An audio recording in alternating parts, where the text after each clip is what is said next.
Hi, welcome to Key Questions for Key Staffers. My name is Jim Adderholt. I'm the Vice Mayor for the town of Fort Myers Beach. And this is a show where we find key subject matter experts and we ask them about issues particularly as they relate to post-Hurricane Ian relief and recovery. And so this is something that we have done for I think this is maybe our 16th or 17th show, and we try to get out information to the public that's helpful, and particularly as they are trying to recover from the storm and information coming from the town of Fort Myers Beach. Abraham Lincoln once said, "Let the people know the facts and the country will be saved," and this is our small attempt to do that. And so of course this show is pushed out on all of the town's social media platforms, but we also have our friends at Beach Talk Radio who are kind enough to play this show before their regular scheduled programming on Fridays and Saturdays. We ask our friends, other friends in the media, at the News Press, the Observer, and the local TV stations, if they're working on a story that's germane to this subject matter topic, to go ahead and link it to their various websites. And we also ask our friends at home, if you see something that you think would be helpful for your friends and neighbors, to go ahead and link or post it on your Facebook page. So we've got a special guest today. He is the manager of our utilities division. And Steve, pronounce your last name for me so I don't mess it up. Steve Matuska. Steve Matuska. And Steve, you've been with the town for how long? I've been with the town for about 5 weeks now. Well, welcome, and I bet you came in and there was lots of activity. Very busy here. Well, the utilities division, and a lot of folks know this, we've talked about this a little bit early on after the storm. You know, the town distributes water, but we don't generate water. We get our water from the county, Lee County, and we send the bills out for the sewer, and that's all done from the county. But we basically do billing for the sewer, and we also have a stormwater system that folks have to pay a fee for to service as well. And we'll get into that in a little bit as well. But I know on the water piece in particular, and probably a lot with stormwater as well, as some of the properties have been heavily damaged. Some of them are lots right now. They're still getting bills. But I wanted to ask you, since you're managing the division, what are the most common questions and or complaints that you're getting right now? And let's walk people through what's happening in your division, particularly as it relates to what you're interfacing with the public on. Absolutely. Yeah, we're in a really unique situation. As you said, we purchased our water through Lee County.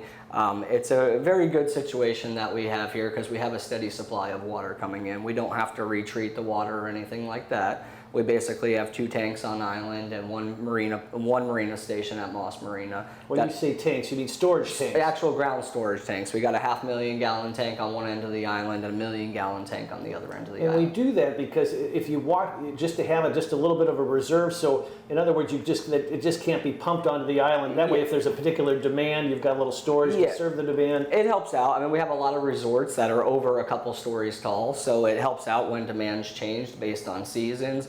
There's also a need for fire reserve there, safety issues and all of that type of stuff too. So the reserve storage units are where then on the island? There's one at the south end of the island off of Lenwell Road, and then there's one on the north end of the island right by Times Square. Okay. And right across from the town parking lot there. Okay. So, and we also have Moss Marina, which that direct feeds the island. So we got 2 motors there. How does it work at Moss? So basically the water comes in under the bridge, under the main bridge coming onto the town of Fort Myers Beach, and it comes into Moss Marina. At Moss Marina there's 2 pumps. We run one at a time. Those pumps supply the water to the island, not just to the island, but also to those 2 booster stations that we're talking about.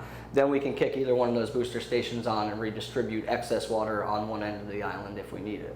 The marina pumps are running most of the time. In the situation since the storm right now, we actually don't have the north tank online, so the marina pumps are running constantly right now. We're able to achieve it because we don't have the demand for water that we typically have. So that's why, even though it's spring break right now and season is starting to come here to us, because we don't have the amount of households using the consumption levels that they typically use, running straight from the marina is actually functioning pretty well for the town right now and along for Lee County as well.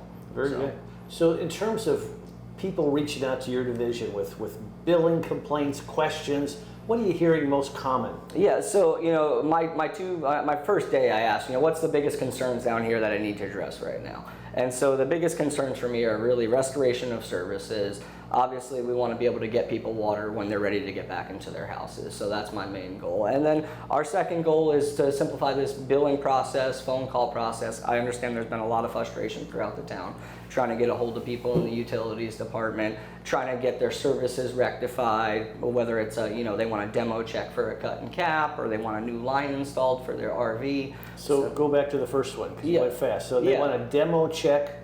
Some people want a demo check if they're demoing their properties, and we're requiring them to cut their water service so that way it's not destroyed during the demolition process. Do they do that through a plumber, or does the town do it for them? So they have to do it with the plumber on their own, and it's really important that people do it, because what we're trying to avoid is contractors going out there, whether it's demolishing a business or a resident.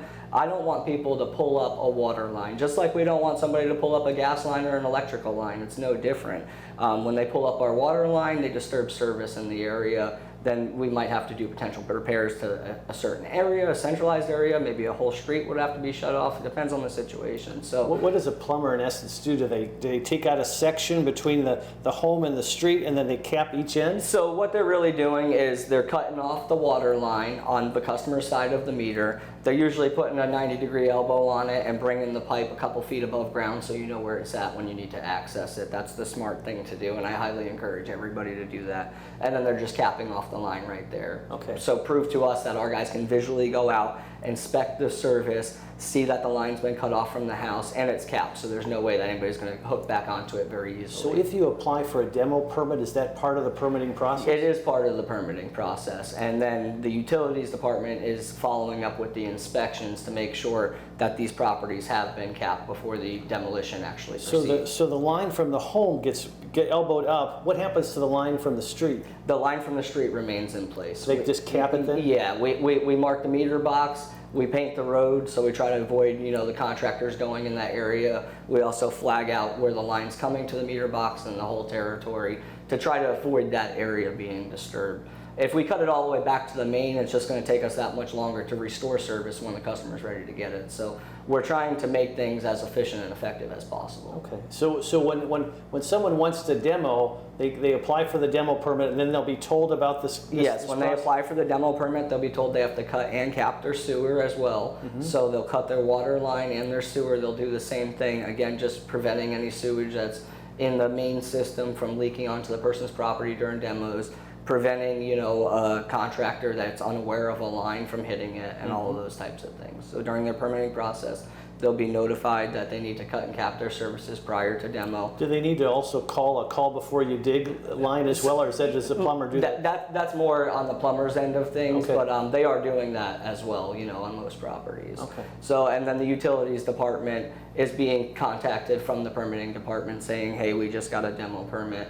Can you do an inspection on this to make sure that it was cut and capped? Okay. If it's not being done, then we're following up with the customers ourselves. Excellent. So getting into the call volume and the history, that's one of my biggest concerns that I'm trying to address down here. A very good department that we have. I have a strong team, the team that's left with me, and we're rebuilding the team as we go. We went from 4 people answering phone calls to 2. So that's quite a bit of phone calls for 2 ladies in the office to handle. We're really encouraging people to use the email. If you don't need immediate service today, you don't need a new connection, or you have an emergency and you need your water cut off, or something needs to be repaired or replaced, those types of things, if you could send them via email, we're processing them pretty quickly. And if they send you an email with questions or concerns, what do you need to have contained in the email so you can best help them quickly? I'm glad you asked that, because a lot of people just send you an email. They don't give you an address. Sometimes the property is listed in somebody else's name. So it's really important that we know the property owner's name, whether you're the owner or the renter, the address, and if you have an account number, provide that. Then give us a short statement of what you're looking for assistance with, and someone will reach out to you. What are you hearing? What kind of questions or comments or complaints are you getting? It's the questions and complaints are that we're getting a lot of questions of how do I connect an RV to my property? Now they've demoed their property, they want to go back and install an RV, or now their property's to a point where they want to. Let's go. I'm going to ask you. What do they do? So when they do the RV process, it's very simple. It's no different than installing a new connection for the house. If the customer lived on that property before and that meter is registered in their name, they just have to send us an email or contact the office, and then we can go out there and we'll connect the service line for free. So basically, we typically do not handle the backside of the meter at all. That's usually the customer's responsibility. I've got some experience in the utility here, the backside of the meter. So what do you mean by that? That's a trade term. Yeah, it's a trade term. You know, the water comes into the meter and it flows out the backside of the meter. It's only a one-way directional flow on the meter. So typically, you know, any utilities in the area would say, hey, if you have a leak past the back of the meter, that's on the customer to fix. With the RVs, we understand the situation. We're trying to accommodate as much as we can with people. So we're doing kind of similar to what I said with the cut and cap. We're bringing a 90 up off the back of the meter. And we're bringing about 2-3 feet of PVC out of the ground. And then it's the customer's responsibility to attach a hose bib or whatever they need to get the water from that service to their RV or back to their house. Okay. If it's a house and it's a permanent connection, then they need to have a plumber come out and run in the ground PVC. If it's a temporary connection for an RV, they're allowed to run above ground lines for it. You know, one of the questions I see as a member of the council that I get through the people reaching out to me, just constituents, is there questions about their billing. Yeah. And this is even more prevalent after the storm, but you still see it. There's obviously, people are getting bills for water that seem outrageous. Sometimes there's a leak. Sometimes there's no building left and they're still getting a bill and they don't realize that that's a stormwater fee. Yeah. Talk a little bit about some of these challenges. Yeah, so there's definitely a few different situations there which you kind of brought up, and you know, one of the biggest things is I have no property left. My house was destroyed, but I still own and possess the land in my name. If a property is in your name according to LIPA still, we have to bill minimum base fees and stormwater. So what we're trying to do for the customers is we're encouraging them to suspend their accounts if they're not using water for extended periods of time. Extended period of time is at least 60 to 90 days. We are extremely short-staffed with our service techs and our people in the office. I've hired additional staff for both of them this past week to try to help out with that. But we don't want to have our service techs go out there and shut off someone's water and 10, 15 days later they want to have their service restored. So if you're willing to suspend your account for an extended period of time, what will happen is we'll go out there, we'll shut off your water to your house, we'll lock the meter so it cannot be turned back on, and then by us suspending your account, we know that there'll be no leaks, we know that there'll be no high water consumption, and so we're able to kind of prorate the fees. So then what we do is the only thing we charge for is stormwater. We remove the capital reserve fee, we remove the base water fee, and the base sewer fee. We can only do that if the account is completely suspended. You can email us for that, you can contact the office for that via phone, however works best for you. But if you notify us that you would like to suspend your account because you're not going to be staying on the property, I highly encourage that. That's the easiest way to slow down the utilities bill that's coming in. That's helpful. And just so folks have a sense of this, and many folks do, the stormwater fee, a few years back, before I was on the council, but maybe, I don't know, 5-8 years back, the town of Fort Myers Beach established a stormwater fee, and it's based upon the surface area of your property. So everybody contributes, because obviously when the water hits, it's got to run off somewhere. We try to direct it back into the bay through a very elaborate system. And the system's gotten much better over the last few years, and we're still working on it. We'll get to that in a minute. But so everybody contributes to the maintenance of that system through their stormwater fee. Even if nobody's there, you still have service area that's contributing to the runoff. Is that a fair summation of what we're at? That's very fair, and it's, you know, we have multiple homeowners that own multiple properties, and so they get confused of why am I charged $35 on stormwater on one property and $70 on another property. Mm-hmm. And like you said, everybody's contributing to the runoff and to the permeable surface of the stormwater system. So if you have a large house and it takes up 3/4 of your property, you have less permeable surface that the ground can absorb stormwater. If you have a small 1-bedroom, 1-bath cottage that's 500 square feet, you have a lot more permeable surface and your stormwater fees will be lower. So that's really where the two come hand in hand. I've had a lot of calls since I've been here of people asking me that exact question. You know, I own 2 properties, they're similar square footages, but I get charged 2 different stormwaters. Well, maybe the one property has shell or rock for a driveway and the other property has concrete or blacktop for a driveway. So we're evaluating the whole size of the property, the pool, the driveway, the housing structure, what prevents water from permeating into the surface. Right, so it's not just the size of the property, it's how much blockage there is Exactly. that prevents the water from draining naturally into the ground, and hence the term permeable. Yeah, it creates the unpercolation of the water. So the water has nowhere to go, and then it goes onto the property next door. So that's kind of where the stormwater fees come in. What about the folks that have a leak in their pipe and they're just getting these crazy water bills through no fault of anybody? Yeah. It's just this is the way the system. It seems like the town has, when they come out and they do an analysis, they see a real leak and it's based on the storm. They've been very forgiving in those situations. Is that still the case? Yes, that is still the case. And I'll tell you, I've had a lot of experience in meters. I was part of Lee County when they went through the whole AMR meter, which is basically the automated meters that we use here at the town of Fort Myers Beach. We are on the 15th and the 16th and 18th series of these meters. So they have been around now for about 15 years. They're very reliable, very good products. The cool thing about the meters that we have, as soon as somebody reports a leak to me, I'm having one of our techs go by, they drive by, they download the reads off of that meter, and it gives them a 90-day history. It gives them a daily history, an hourly history. It also does leak detection, high usage reports, all of that stuff. And they can do this, the techs can do this without even getting out of the truck. Absolutely, yeah. They literally just have to drive by the address, pull up their iPad, type in the account number, and they populate this information. Were we using the automated meters right after the storm? Were we actually reading them? It seems like we were reading the meters by hand the old-fashioned way for a while. Yeah, they have been implementing them over the past few years. Okay. On the entire island, there's about 6,900 meters or so, and out of those 6,900 meters, about 6,600 of them are automatic. So there's only around 270 that are left that need to still be replaced. And when we say automatic, they still have to drive by. In other words, they are driving by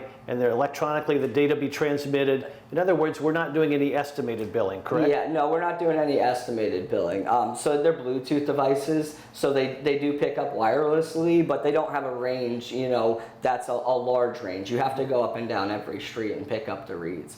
The only time that we're estimating is when we're having billing issues with certain accounts. And we're trying to eliminate that by bringing in some new software to help us kind of optimize what's going on. The meter reading software is from about 2004, and that also populates a billing software that's very out of date. So we're trying to simplify those two things to make it more user-friendly, but also to prevent us from having to do things like bill estimates. I know after the storm, a lot of customers were complaining that they got high usages because of estimated bills, and they used their last 12 months history because that was all they had to go off of at that time. We're no longer doing that. We are still issuing credits. On credits, we're only going back 90 days. If you're calling us about a credit that goes all the way back to the storm or all the way back to October or November, we're not going to be able to credit that far back or that much back. We do have a threshold of a limit. As you said, we purchase our water. So we pay a price for our water, so we can only discount it so much for the customer. So we do have a threshold of what we can refund to each customer. And that's part of the reason we're only allowed to go back 90 days or so as far as billing adjustments go. What else are you hearing in terms of inquiries when people come to the trailer? What are you hearing from people? We're getting a lot of people that, they couldn't get a hold of anybody for a while, so they had auto payment set up and they've got new credit cards or they've changed addresses. So a lot of people just want to change their account information. Maybe they had a renter on the account and they want to get their renter's name off of it. So I'm seeing a lot of people changing addresses, changing, who the owner of the property is, and just trying to change their billing information in general. The billing portal online is very good to process a credit card payment. It does charge the 3.5% fee, but I also want to let the customers know that if you call the office and you give the girls a credit card over the phone, that also adds a 3.5% fee. So I encourage people to really utilize the online portal. That way we can free up the phone lines for the important utilities calls. So the fee has been a point of contention over the last couple of years. So if you choose to pay via check, there's obviously no fee. Yep. If they withdraw, do you have the ability to withdraw from your bank account? Yeah, and I would like to touch on that as well, because a lot of people think, hey, I can put a credit card or a debit card on file and withdraw from my bank account. If you're going to withdraw from your bank account, I highly encourage you to use a check. Because when you set up the automatic bill payments, if it's set up with a credit or debit card, it'll still charge you that 3.5% fee monthly. When you say use a check, you mean use your checking account number. Use your checking account, bring us a voided check so we can set up auto pay for you. And there's no fee for that. And there's no fee for that. It's the simplest, easy way. You make sure your bill gets paid, and you don't have to worry about the process. So the only fee comes in is when you use a credit card. Yes. And a debit card, or just a credit card? Credit or debit card, and no matter how you do it. If you use the auto pay, you pay over the phone, you pay through the billing portal. I think originally a lot of people were trying to come down here and make their payments, and that's why, I like to encourage people to use the portal. If you are going to pay with a credit or debit card, you're still going to be paid you're still going to be charged that same fee. So if you can utilize the portal, I would definitely do that. That's helpful, Steve. So just another thing that I think people find curious is how there's no meter on my sewer. How do they figure out my sewer? Well, your sewer is based upon how much water you use. Is that fair? Yeah, that's fair to say.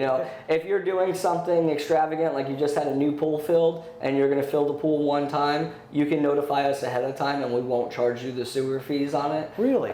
So we give you a discount for that once a year, because it's not something you're putting back into the ground.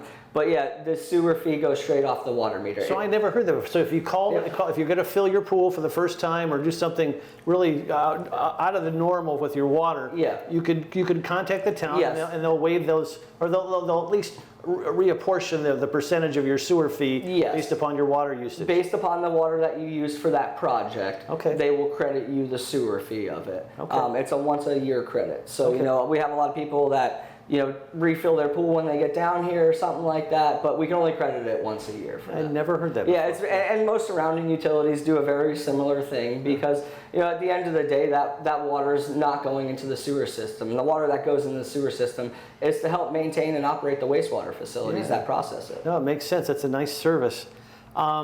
Any other complaints or questions that you're getting that you want to touch on at this point? We have the demo checks, which I kind of touched on, are important. If you see people that aren't doing them, make my staff aware of it, make the town aware of it, because in the end of the day, it's affecting all of us. We have a lot of contractors in the area doing debris removal or just site cleanups, all different types of stuff. And so we're having a lot of line disturbances and boil water notices because of these breaks, and that's kind of something we'll get into. So if there's some demo going on that's not permitted, it could affect the water to the whole street. Yeah, we've had, some of the concrete removal on Estero Boulevard, we've had concrete piled on top of fire hydrants, and then when the hazard debris company comes to pick up the concrete, they pick up the fire hydrant and they break the water main. Yeah. So, these are very large pieces of equipment that they're using.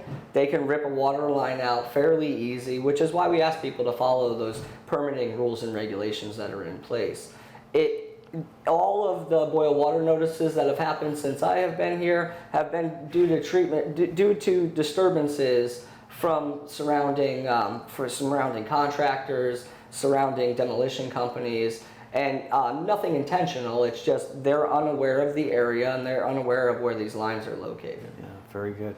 So one of the big Herculean tasks before you is we had a relatively new and very efficient stormwater system before the hurricane, and people that have been around for a while, they remember how the streets used to, after a good rain, would pool up, and it made traffic extremely backed up because people couldn't get through intersections. And most of that was remedied prior to Hurricane Ian through a whole new project in combination with the Lee County and the town, and really had a great stormwater system that was really building out. And then, of course, Ian hit, and as I understand it, it really just filled with sand and muck. Yeah, the stormwater system was effective. In the event of the storm, it did what it was supposed to do. It took on a lot of storm surge, but the streets quickly drained after the portions of the stormwater system that were clogged started flowing some. At the end of the day, though, the system took some damage from the storm. We've never seen the amount of sand, dirt, and debris. All of our stormwater drains are the lowest lying parts on your street, so that's where everything just naturally wanted to settle. So, initially we went out there, we utilized the utilities and public works guys, and we cleaned off all the storm drains just to try to get some water going through them. Now we've hired EarthView to do a clean out of the entire stormwater system for the town. It's a very big project, and it's going to take a couple of months to get completed. How far along are they? They haven't given me exact numbers right now. Ballpark. Yeah, I would say they're somewhere in the 20 to 25% range. Really, they have only had about 3 full working weeks since the storm. We really just got them up and running within the past month. Are they focusing first on the areas that are most likely to flood when the rainy season comes? So I keep getting, it's a great question, I keep getting it from a lot of residents. So the first priority is cleaning all the in-ground outfalls. All the boxes and pass-through boxes. Let's define some of these terms. Yeah, so we have concrete boxes that have the metal grates on top of them. The large 48 by 48 inch grate, you might have one in your street, you might have one in your driveway. You also have on the side of a sterile boulevard, the openings on the curbs that drain into the stormwater system. At the ends of a lot of the canals, we have duckbills, which is basically a rubber diffuser that's attached to the end of a 24 or 36 inch pipe, a large pipe here. And that keeps the tidal water from coming back into the stormwater system and affecting it. It allows water to drain into the back bay, but it doesn't allow the back bay water to come back onto a sterile boulevard. So you have all of these boxes, and you have drainage pipes that pass the water from one box to the other. The thing that we're noticing most is those drainage pipes are completely clogged. They were compacted with wet, hard sand. The sand's dried out, and it's nearly impossible to get it out. So we're using VACCON trucks to wet the sand down, jet out the lines, and then we're going back and we're vectoring out the lines so they're clean. So they go in, they wet them down, and they push them through a power washer. Yeah, so it's like a reverse power washer. It has a head of a jet that pushes, and the water pushes in reverse to propel the head of the jet through the debris. And so then it starts blowing the loose debris back out, and as it's blowing it back out the pipe, it's being sucked up with a giant vacuum truck. And then I think they're dumping some of it behind Town Hall temporarily till it's hauled away. Is that how it works? Yeah, I mean, it varies how much water it has in it. What we're seeing is a full Vector truck is about 30-40% water. So now we have to make sure we dispose of that water the right way. The easiest way to do that is to let it percolate back into the soil, and then when we're done with the cleanup site, we can remediate and remove everything from the cleanup site. It's been working very effective because now these trucks don't have to go off island or anything to dump. They're able to dump here right at Town Hall and get back to work. So it's keeping the process flowing. Of the stuff they're vacuuming out, what percent of it is sand? Is it? I assume it's high. 95%. Oh, it is 95%? Yeah. I mean, if you go over and you look over at the sand pile, there's some small pieces of wood, a couple bottles of soda and stuff like that. But nothing crazy. There's a lot less debris than I would even expect to see there. It's mainly sand and mainly the nasty water that was trapped inside of the drainage system. And the hope is to get all that cleaned up by, what, a couple more months? So our hope is over the next month and a half, to get that process cleaned. And then the next thing is we have a lot of customers that are like, hey, when are our swales going to get cleaned? Which the swale is that little ditch in your front yard. If you don't have a drainage system on your street and you have a little ditch, and maybe under your driveway you have a concrete pipe so the water can flow past your street, that's our next priority with the stormwater process. We have to make sure that the main roads and the whole in-ground drainage system is free and clear, because a lot of those swales tie into the drainage system. So if we clear them out first and clean them up, we're just going to be pushing more dirt back into our drainage. So the town is going to come out and clean out these swales at some point? We're evaluating that and how we're going to do that right now. We don't have a plan or a start date and process, but it's something that we're going to have to do for our stormwater system. Okay. The town council, just the other day, we had Steve Johnson, who's the chair of the Marine and Environment Resource Task Force. They call it MRF. He testified, gave us an update on behalf of the MRF advisory committee. We've got all these advisory committees that really do great work and help the town council on a litany of issues. And they made a recommendation to investigate the magnitude of the problem of sewer leaks contributing to pollution of our local waterways. They're saying that they're hearing a lot during reconstruction efforts, multiple residents have reported holes in cast iron waste pipes, as well as hurricane damaged modern PVC pipes. And of course, if that sewer is just draining into the front yard or the backyard, it's obviously leaching into the water system untreated, and that creates obviously pollution issues for our quality of water. Absolutely. And their ask was, obviously the county owns the infrastructure and they oversee it, but the ask was, could we work with the county and get the county in to inspect and make sure there aren't any challenges, have them just kind of do a thorough inspection of the island to see if this is a challenge. Is this something you're familiar with? Yeah, it's something that I'm familiar with. I mean, we're seeing a similar thing on our water as well, with our water service lines. You had some erosion that happened under certain properties. Now that's kind of settling out, and you have a pipe that's under the property, and now it has no support under the pipe. So we start putting sewage through it or water through it again, and the weight ends up breaking the pipe because of the age or because of the damage it suffered previous to that. Myself and Jason Freeman, our Public Works Director, we've been working with the county to try to see the resiliency of their system. What's their, what has been replaced, how old are the pipes in place, and what is their future plans for it. So it's something we're currently working with Lee County. We do bill for the sewer, but all of the Lee County sewer lines, all of the sewer lines and lift stations on the town of Fort Myers Beach belong to Lee County, and they're doing a good job maintaining that stuff. I think their main priority right now is getting all those lift stations up and running first, and then they'll be going back and addressing what's going on with the sewer lines. What percentage of the pipe in our water system and our sewer system is PVC versus cast iron? Ballpark. Yeah, it's hard to say. In our distribution system, it's mainly ductile iron pipe, which is new regulated pipe, and then it's poly lines going to the customers' houses. So most of that is pretty up to date. The main roads and the main stretches have all been replaced for water and sewer. It's the side streets, it's the connections to the lift station, it's some of that stuff that varies in age. So there could be some PVC there could be some iron, it's those types of things. The water system has been fairly upgraded over the years. So majority of customers have the regular water main, and they have a poly line, which is basically a flexible PVC line going to their water meter. Excellent. So since Hurricane Ian, we've had a number, not as many as you might expect really, of boil orders where the town does this alert that you should boil your water, something's happened to the water, or they're suspected of happened to the water, you need to boil it. And I have a couple questions. Number one, what's the general cause of the boil order? And then I want to talk a little bit about what is it. One of the things I don't think we do a great job of communicating is what does it mean when we have a boil order? What's the actual consent? Can you take a shower? Can you just not drink? But let's start with what causes these boil orders, particularly post-Ian. Yeah, so if we're talking about a water line that supplies more than just your house or more than just one property. I'm not talking about a small water leak in the front of your property. I'm talking about when you have a 6-inch or a 12-inch line that's under your roadway that breaks, or that's on the side of an easement that breaks.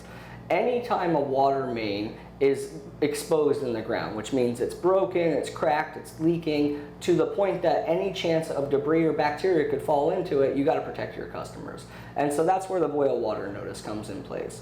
We're trying to rectify that situation by addressing as many of these leaks as quickly as possible, and by trying to make sure that our mains are in good condition as well. So really it's a precaution, and that's what it comes out as, a precautionary boil water notice.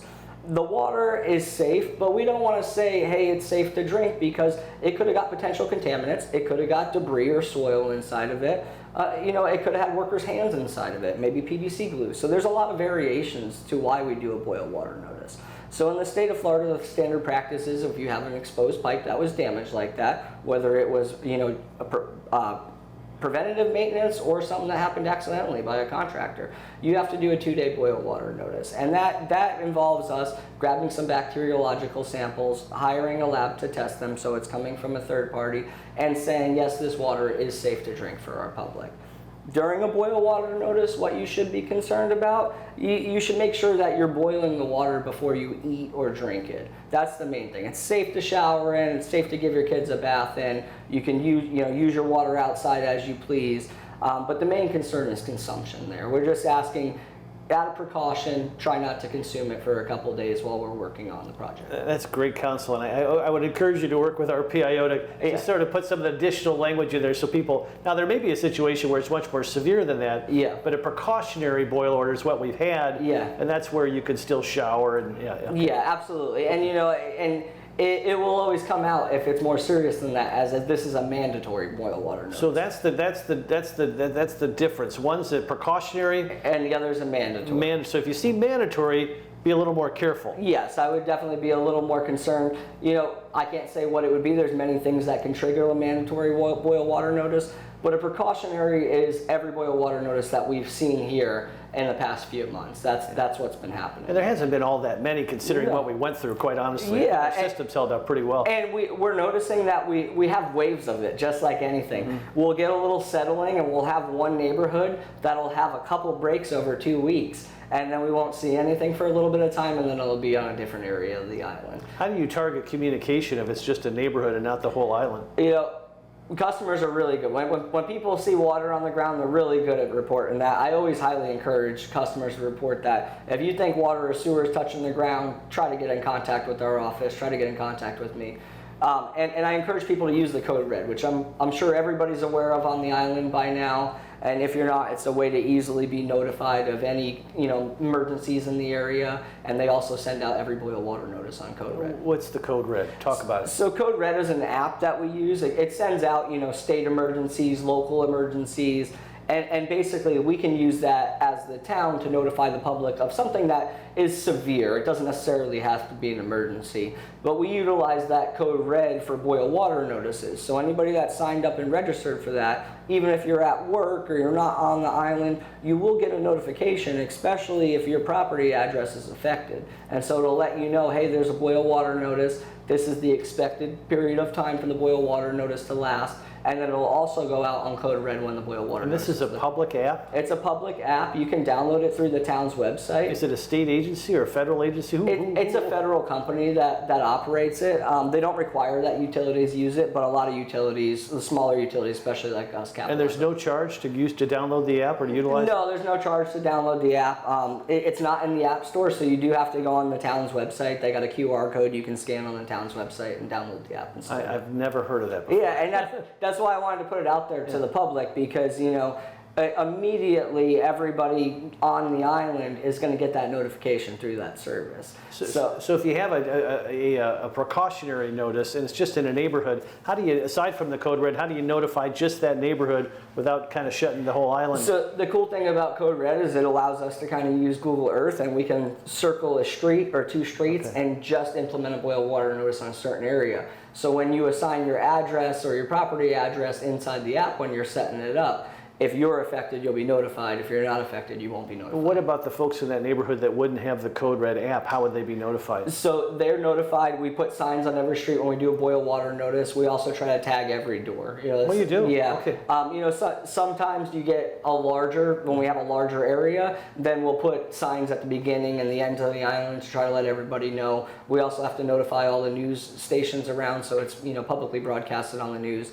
And the banner at the top of the town website will always say boil water notice if it's in effect. Okay, very good.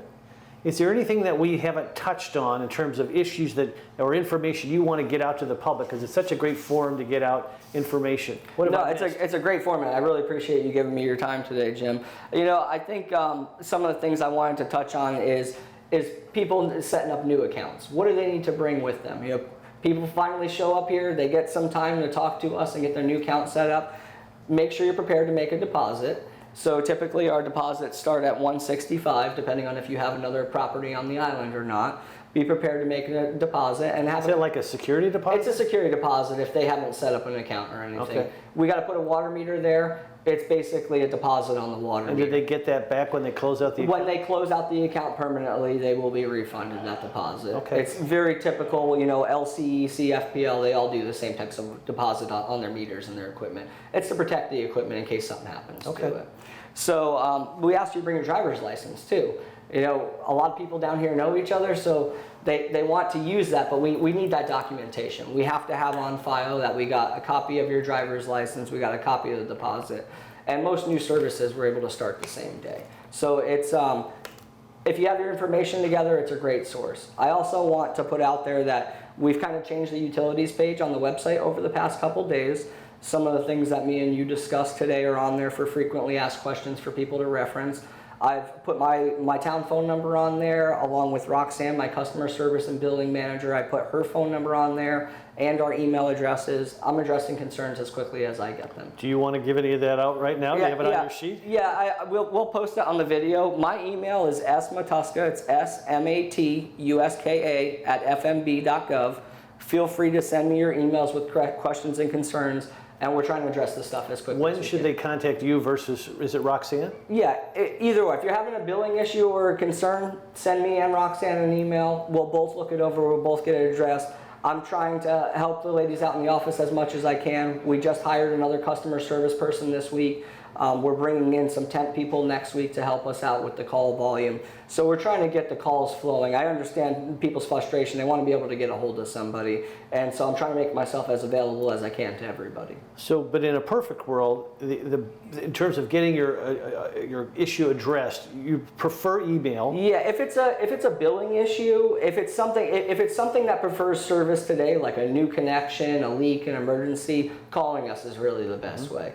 But if it's a billing issue and you can put your name, address, list your issues, then it makes it really easy for us to look up your account, justify what's going on, and even send you some supporting documentation, sending you the meter data along with it like we talked about. I know when I've been responding to customers, I've been kind of explaining the last 90 days, but I've also been attaching 90 days of usage history so they can look hand in hand at what I'm working with. And then when it comes down to things like if we are going to issue a credit or something, it makes it easier for us to reach out to the customer versus them having to fight the call volume to get a hold of us. And if somebody happens to come by the temporary town hall, they drive in, the guards will help them park. Yep. They ask for what, the utility division? Yeah, and that's the other thing. Feel free to come down to town hall. We're more than willing to help you face to face. But what do they say to the guards? All they need to do is pull up to the security guards, tell them they'd like to speak to somebody in the utilities department, and they'll walk them back to our mobile office, and we'll get the situation. And like you say, if they physically come in, you want certain still bring your driver's all your stuff. Bring your driver's license, copies of your bill. If you have a copy of your bill, it helps out. If not, we'll pull it up for you. Okay. But really, if we just have your name, address, and account number, that makes our job a lot easier. Excellent. Now, Steve, you came to us 5 weeks ago, and where did you come from? What's your background? I came from Lee County. I worked for Lee County Utilities for 11 years, and I really have a wide variety of background with the county, which is why I feel like I'm good in this role. I started out with the county 11 years ago just as a meter reader. So I worked my way up in the meter department. After about a year and a half, I went into plant operations.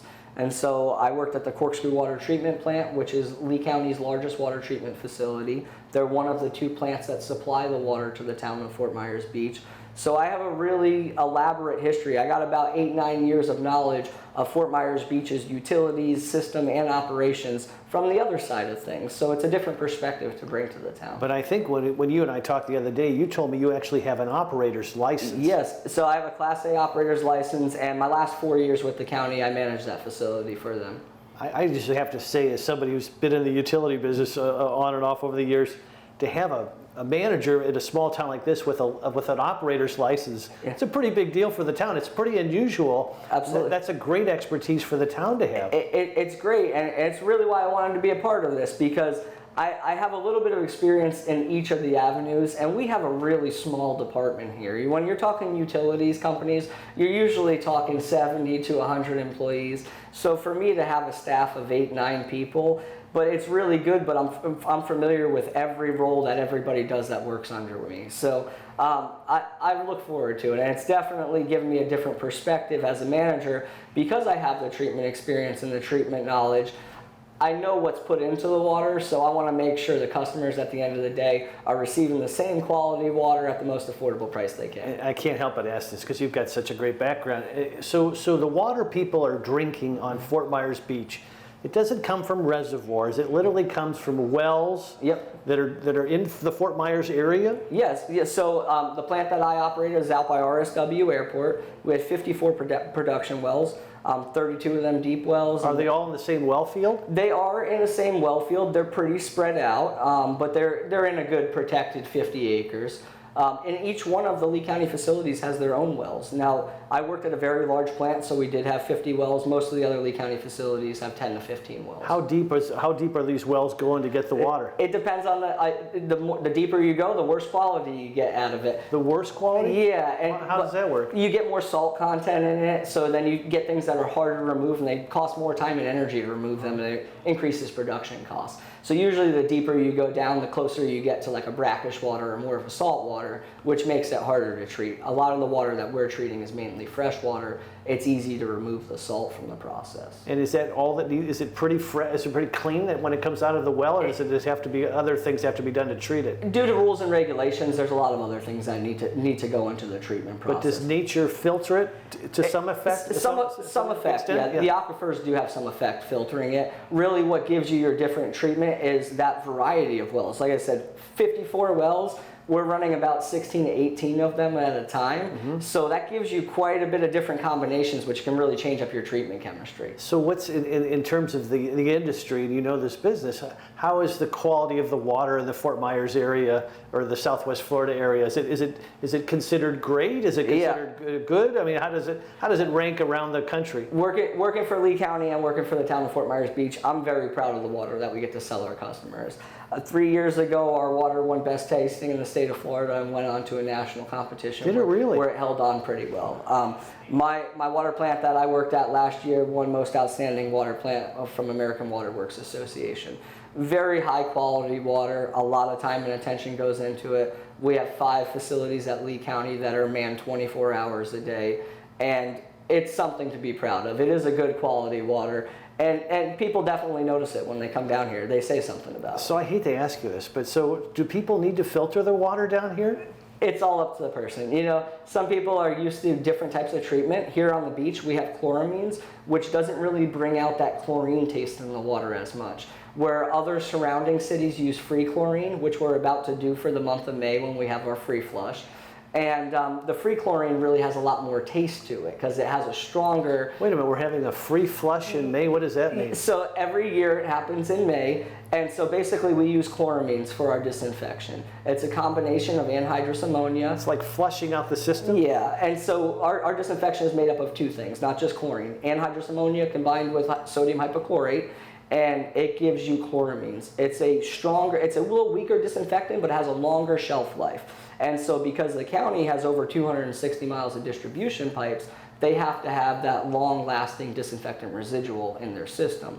Where like City of Cape Coral, they have a plant on the north side of town and a plant on the south side of town. So they feed free chlorine because they turn their water over a lot quicker. It doesn't need as much shelf life. Now every utility in the state of Florida that feeds chloramines is required to do a free burn once a year.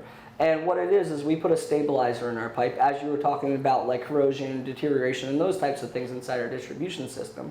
We protect our customers from that by putting a stabilizer inside of it. That stabilizer kind of forms a thin membrane on the inside of the distribution pipe. This is what happened to Flint, Michigan. It had some of the challenges. Absolutely. This is the product they were not putting in their system. Yes, right. So we put this product in our system, and it coats the inside of the distribution pipe. Well, over time, it starts to restrict the size of the pipe. So at least once a year, you need to burn off that coating, and the only way to do that is to feed free chlorine. So for the month of May, they used to do it in June, but 2 years ago, the county switched, and all the surrounding counties do the same time as well. So during the month of May, for 21 days, they will switch the treatment process from chloramines to free chlorine. Excellent, very good. Well, Steve, you are a wealth of knowledge. The town is fortunate to have you. Welcome to our island. And thank you for your service. And again, to our friends who are watching, if you find this helpful or interesting and you want to share it on your Facebook page, we sure would appreciate it. But thanks again for being with us with key questions for key staffers. My name is Jim Adderholt. And again, thanks for being with us. God bless.